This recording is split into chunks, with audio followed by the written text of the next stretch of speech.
सिंध टीवीअ जी कहाणी जी शुरुआत सिंध ऐं सिंधू नदीअ जी आखाणीअ जो तसलसुल आहे। उन करे ई सिंध टीवी पहिरीं अक्टूबर 2004 ते पंहिंजी नशरियात जी शुरुआत वक़्तु पंहिंजे बुनियादी मक़सद खे सदियुनि जी तहज़ीब जो पड़ाॾो जे नारे हेठि अवाम आॾो पेश कयो ऐं अॻिते हली जॾहिं सिंधी मीडिया जी तारीख़ जे पहिरें news channel Sindh TV news जी शुरुआत कई वई त उन वक़्तु उन मक़सद खे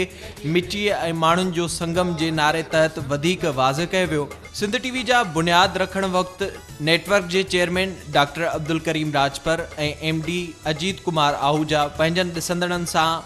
इहो वचन कयो त संदन मीडिया जे शोबे में पैर रखण जो मक़सदु रुगो प्रोफेशनल ज़िम्मेवारनि जे पूरा या इश्तिहारनि वसीले पैसा ॾोकड़ कमाइण न आहे,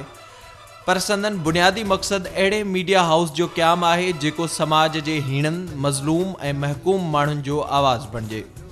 तंहिं करे सिंध टीवी पंहिंजनि बुनियादी मक़सदनि में मीडिया खे हिकु अहिड़ो औज़ार सम्झे थी जेको गूंगनि जो आवाज़ बणिजे, नस्लनि खे जाॻाए हीणनि जे हाठियुनि ऐं हावनि में सघ फूके